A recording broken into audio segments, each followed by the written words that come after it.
Well, welcome to this week's edition of the Museum Roadshow. I'm Roger Engstrom, and today we're out at the 10 miles northeast of Detroit Lakes where the Cotton Lake store used to be.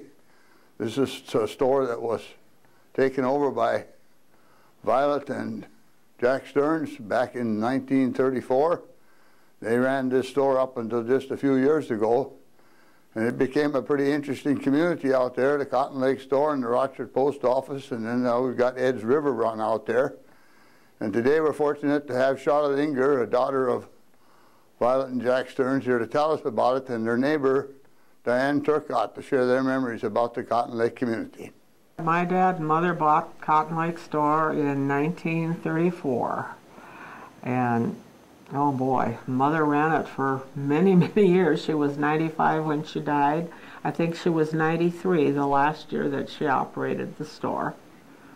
They used to have a beer parlor in that store with, in addition, with 3 booths. They had a jukebox. They had a couple of slot machines, a penny and a nickel slot machine. We had the first electricity in the area. Dad bought a generator, a bunch of batteries, so we had electricity.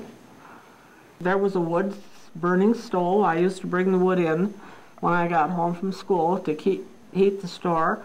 My dad was a great cribbage player. Somebody was always playing cards. He was also quite a jokester. He liked to tease. And Mom always made sure that there was penny candy in the showcase so that the kids could come in and spend their pennies.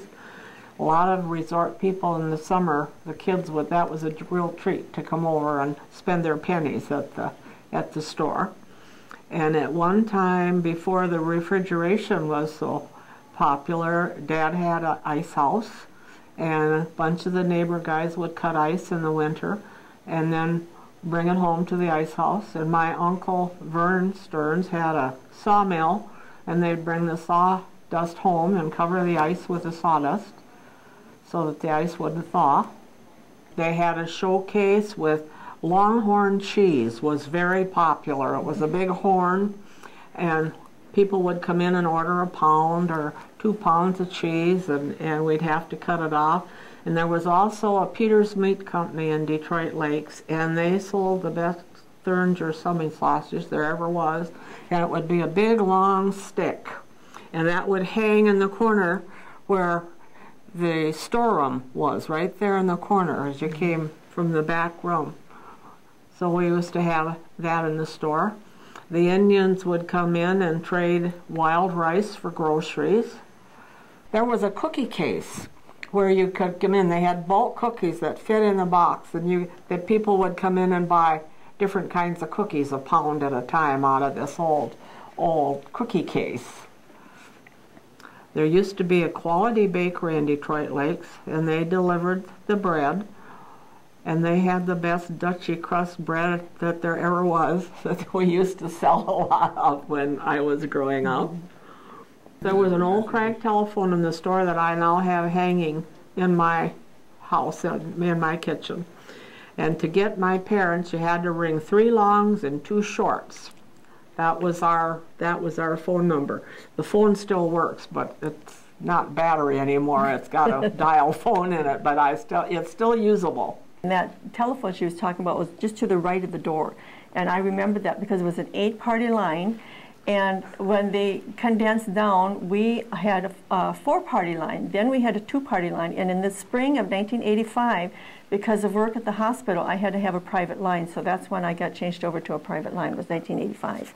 When you had an 8-party line, if it rang 2 short and 2 long, 3 short, 1 long, how did you know you miscounted? Everybody would pick up the phone and listen.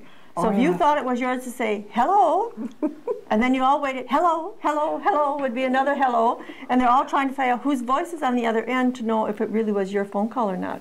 And of course, then you would know if so-and-so got a phone call from so-and-so. That was one thing Dad didn't allow. We'd always run for the phone, and he wouldn't let us, and absolutely no rubbernecking, you know, so that was a no-no. So we didn't get to do that. But we had a lot of people from Fargo that stayed around the lake, and they would get phone messages, and Dad and Mother had the only phone in the area. So my sister or I would have to get on our bicycles And it was probably 3-4 miles that we'd have to go sometimes to deliver a message. Sometimes it would be getting late at night, later, getting dark, and we'd have to pedal our bikes over to whoever had the message. We might get a nickel. You know, that was a lot of money back when I was a girl. But what I thought was so impressive when I was a kid was there was a bubble gum machine in there too. Oh, yes. And we got to do that and see that. But they had, the temptation was that penny candy, and all of us children, which are 8 of Merle and Marie Schermerhorn's children, enjoyed the penny candy, but so did my family and my grandchildren. So until the store closed, that penny candy was where everybody in the neighborhood went to get was penny candy.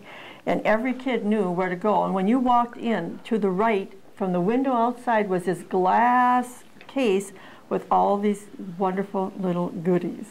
And which one would you spend your penny on? Of course, you had to have more than one penny for some of them. And the pop bottles, well, they were the glass bottles, and we were only allowed to have orange, grape, or root beer, because you know that Coke and that Pepsi would eat up your stomach, and you couldn't have that.